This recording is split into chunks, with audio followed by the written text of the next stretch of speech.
गीत पवन ने प्यार के छेड़े, आज नहीं मन बस में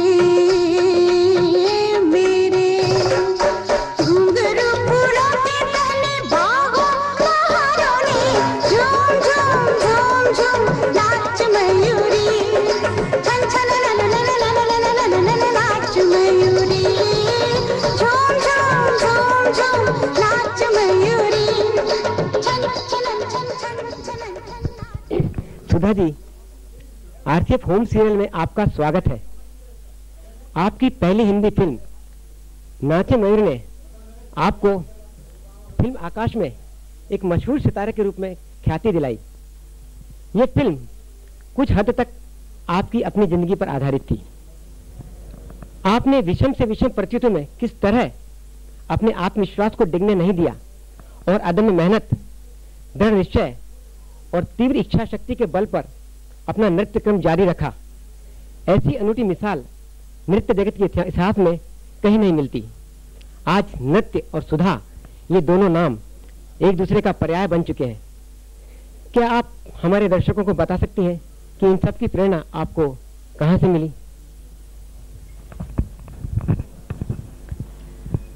बेसिकली मैं एक डांसर थी। जब मैं 3 साल की थी तब मेरी मम्मी की बहुत चाहत थी कि मैं एक सक्सेसफुल डांसर बन जाऊं। इसीलिए व्हेन आई वाज 3 मेरी मम्मी ने मुझे डांसिंग स्कूल में एडमिट किया। जब मैं 8 साल की थी तब मेरा फर्स्ट शो हुआ जिसको हम एरंगेट्रम कहते हैं। और जब मैं 17 साल की थी तब ये मिस फॉर्चून मेरे साथ हुआ, जिसकी वजह से एक एक्सीडेंट में I had to lose my right leg. उसके बाद मैंने बहुत सोचा कि आर्टिफिशियल लिम्ब के साथ तो मैं चल पाऊंगी, लेकिन डांस तो नामुमकिन, it was next to impossible, ऐसे डॉक्टर्स ने तो डिक्लेयर कर दिया था।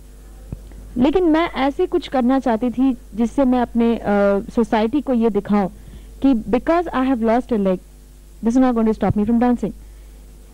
उसी वक्त डॉक्टर पीके सेठी को रामन मैग्सेसे अवार्ड मिला था जयपुर फुट के लिए। तो मैं मद्रास से बॉम्बे आई। मैंने उनको एक लेटर लिखा कि sir I would like to meet you urgently, और मुझे इमीडिएटली रिस्पांस मिला कि आप जयपुर आ जाइए। जयपुर जाने के बाद जब मैं डॉक्टर सेठी से मिली, ये कोई मतलब प्री प्लान नहीं था कि मैं डांस करना चाहती हूँ, लेकिन जब मैं उस इंडिविजुअलिटी, उस पर्सनालिटी से मैं मिली, मैं इतनी इम्प्रेस हो गई और वो बहुत ही वार्म एंड वेरी वेलकमिंग थे।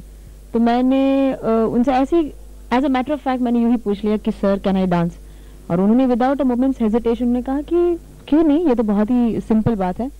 अब जो मुझे मतलब नेक्स्ट टू इम्पॉसिबल वाली बात थी, जब उन्होंने कहा कि बहुत ही सिंपल है, तो ये मेरे लिए एक बहुत बड़ा इंकरेजमेंट था। अब सिर्फ ये वर्ड्स लेके मैं अचीव नहीं कर सकती थी अपनी गोल। जब मैं बॉम्बे आई उनके आर्टिफिशियल लिम्ब लेके, तब मेरे गुरुजी जो मेरे साथ कुछ 20 साल से है, गुरु रामास्वामी भागवदर, उनका बहुत इंकरेजमेंट था। इनफैक्ट उनका एक इंसिडेंट भी मैं कोट करना चाहूंगी कि उन्होंने मेरे फर्स्ट शो के पहले आफ्टर द एक्सीडेंट 3 दिन लॉर्ड नटराजा के साथ, मतलब he was on a war path, उन्होंने ये जिद पकड़ ली थी कि अगर सुधा नहीं नाचेगी तो मैं पानी नहीं पीऊंगा। मतलब it was very cinematic, but ये हकीकत है। तो आज मैं डांस कर रही हूँ because of my Guruji. Then मेरे पेरेंट्स हैं, अगर मेरे पेरेंट्स मुझे सपोर्ट नहीं करते, मतलब हर स्टेप पे मेरे पेरेंट्स ने मुझे मतलब इतना इंकरेजमेंट दिया है कि आज ये सक्सेस मैं उनको एट्रीब्यूट करती हूँ। And then my friends, my relatives, मेरे इतने वेल विशर्स थे, क्योंकि जब से मैं डांस कर रही थी मेरे काफ़ी वेल विशर्स थे जो हमेशा ये चाहते थे कि सुधा चंद्रन बहुत खूबसूरत लगती है स्टेज पे, बहुत अच्छी डांसर है। ये एक्सीडेंट के बाद दे वर ऑल्सो वेरी डिसअपॉइंटेड कि स्टेज से एक अच्छी आर्टिस्ट जा रही है। तो शायद इनके प्रेयर्स, मेरे पेरेंट्स के ब्लेसिंग्स, गुरु जी का आशीर्वाद, डॉक्टर पीके सेठी जिनको मैं अपनी लिविंग गॉड समझती हूँ, and then of course the blessings of the almighty, ये सब फैक्टर्स कंट्रीब्यूट किए मेरे सक्सेस के लिए। बहुत बहुत शुक्रिया सुधा जी। अब आप अपने शुभ चिंतकों के नाम में आरसीएफ के सारे दर्शकों का नाम, हमारा नाम भी जोड़ सकती हैं कि आप दिन दूनी रात चौगुनी प्रगति करें। अब हाल ही में एक आपकी ताज़ा फिल्म पति परमेश्वर हमने देखी और ये फिल्म काफ़ी सराही गई है। इसमें आपने एक ऐसी नारी की भूमिका अदा की है जो अपने पति को परमेश्वर मान के उसके लिए हर बड़ा से बड़ा त्याग कर सकती है।